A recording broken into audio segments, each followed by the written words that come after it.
तो welcome to my channel. My name is Nidhi. आज मैं आपसे शेयर करने वाली हूँ करवा चौथ विधि। करवा चौथ कार्तिक मास की कृष्ण पक्ष की चतुर्थी को होता है, जो कि इस साल 4 नवंबर दिन बुधवार को पड़ रहा है। वैसे तो हर एक की रिवाज अलग अलग होती। कई महिलाएं सरगी लेती हैं, कई महिलाएं दोनों करवे में पानी भरती हैं, कोई महिलाएं एक करवे में पानी भरती हैं और एक करवे में लड्डू भरती हैं। हर एक की अपनी रिवाज होती है और वो उसी अकॉर्डिंग पूजा करती हैं।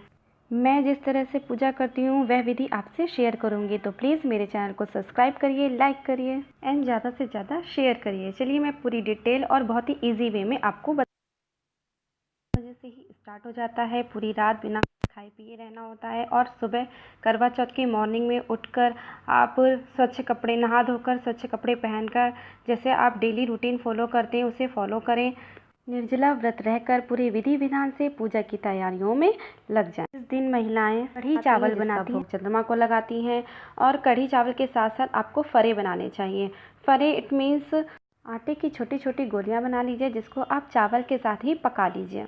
मैं तो कहूँगी कि आप सजने संवरने से पहले पूजा की कुछ तैयारियां कर लीजिए, क्योंकि बहुत ही स्पेशल दिन होता है ये हम लेडीज़ के लिए, तो सजना संवरना तो बनता है। मार्केट से आप एक करवा चौदसी के चलनी, माता रानी का कैलेंडर जो कि करवा चौथ माता रानी का कैलेंडर होता है, और करवे के लिए 2 परई जो कि बड़ी करवा को ढकने वाली दियाली होती है, उसे 2 परई और 2 दियाली फल फूल मिठाई श्रृंगार का सामान ले लीजिए। आजकल मार्केट में बहुत ही डेकोरेटिव करवा मिलते हैं, बट फिर भी आप अपने करवा को चावल और हल्दी का एपन बनाकर रंग लीजिए और अपने दोनों करवा को, जो आप एक करवा मिट्टी का यूज़ कर रहे हैं वो और एक जो पीतल का यूज़ कर रहे हो या फिर कोई भी कलश यूज़ कर रहे हो, वो दोनों को एपन से रंग लीजिए।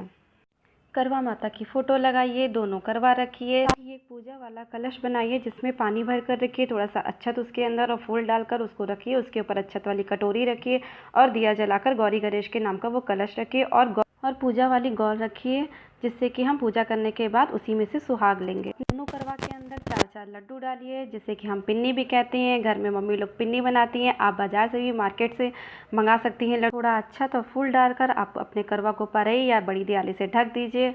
दोनों करवा में 4-4 पूड़ी रखिए, दिया जलाइए और 14 सिक्के लगा दीजिए। करवा में 7 सिक्के। सबसे पहले गौरी गणेश का पूजन करिए, उसके बाद करवा माता की पूजा करिए, उनको जल चढ़ाइए, टीका लगाइए, फूल चढ़ाइए, श्रृंगार का सामान चढ़ाइए और उनकी पूजा करिए। उस कथा करिए। कथा वैसे तो कैलेंडर में लिखी रहती है, इन शॉर्ट मैं आपको कथा बता देती हूँ। 7 भाई थे, उनकी बहुत ही दुलारी प्यारी एक बहन थी, जिसको सभी भाई बहुत ही प्यार करते थे। उसकी पहली करवा चौथ पड़ी, तो वो पहली करवा चौथ में मारे प्यार दुलार के सभी भाई उसको अपने मायके ले आए कि मेरी बहन मायके में ही करवा चौथ का व्रत करे। बहन ने पूरे दिन निर्जला व्रत रखा, जो कि भाइयों से देखा नहीं जा रहा था। भाइयों ने शाम होते ही बोला कि चलो चंद्रमा निकल आया, चंद्रमा निकल आया है। तो बहन बोलने लगे, अरे भाभी चलो, भाई तो बोल रहे हैं चंद्रमा निकल आया है।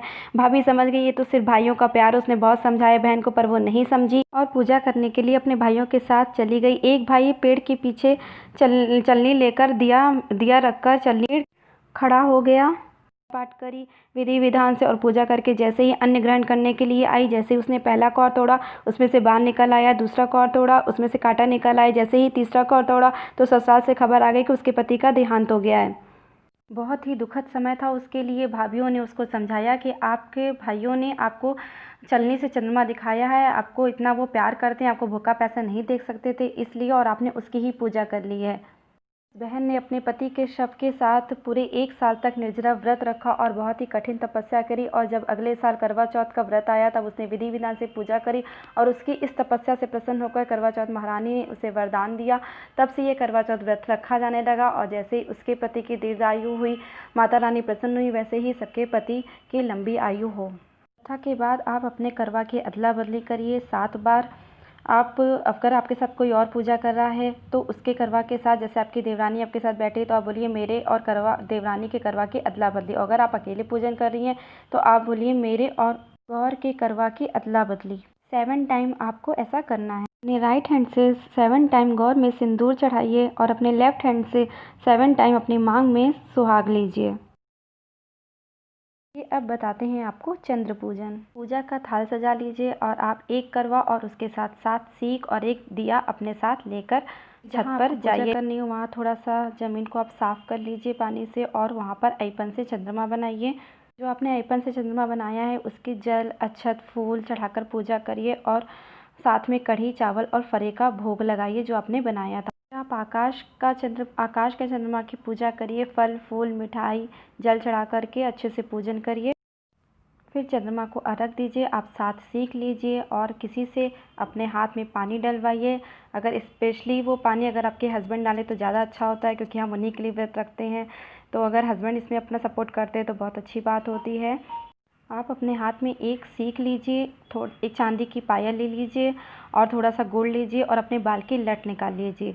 तो ऐसे बाल की लट, एक सीख और चांदी का पायल या कुछ भी चांदी का हो और एक थोड़ा सा गुड़ और उसके साथ आप थोड़ा सा जल लीजिए और चंद्रमा को अर्घ देते हुए कहिए, तो सावित्री उठो जावित्री उठो सुहागी नारी। और जो भी आपका नाम हो, जैसे कि मेरा नाम निधि है तो निधि अर्घ देती है बाढ़े रात सुहाग।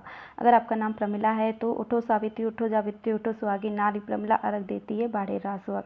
ऐसा कहकर 7 टाइम आपको अर्घ देना। फिर आप चलनी में दिया रखकर चंद्रमा को देखिए और चंद्रमा को देखने के बाद अपने पति को देखिए और पति की लंबी आयु की कामना करिए। पति को टीका लगाइए, पति को मीठा खिलाइए और उसके बाद पति के हाथों अपने व्रत का पारण करिए। जल पीजिए, पति के हाथों से मीठा खाइए और अपने व्रत का पारण करिए और पति की लंबी दुआओं की कामना करिए। करवा चौथ की बात चल रही है तो हमें अपनी सासू माँ को नहीं भूलना चाहिए, क्योंकि आखिर उनकी वजह से हमें इतने अच्छे पति मिले। के लिए हम निर्जला व्रत रखकर उनकी लंबी आयु की कामना करते हैं और अपनी सासू माँ का आशीर्वाद जरूर लेना चाहिए। फिर पति का आशीर्वाद लेना चाहिए और इस दिन अपनी मांग में सिंदूर जरूर अपने पति से लगवाएं, इस बात का विशेष ध्यान रखिएगा। ये थी मेरी करवा चौथ विधि, बहुत इजी वे में पूरी डिटेल के साथ। आपको सभी को मेरी तरफ से करवा चौथ की बहुत बहुत शुभकामनाएं। प्लीज़ मेरे चैनल को लाइक सब्सक्राइब एंड शेयर ज़रूर करिएगा और मिलते हैं आपसे ऐसे ही बहुत सारी वीडियोस के साथ। Thank you.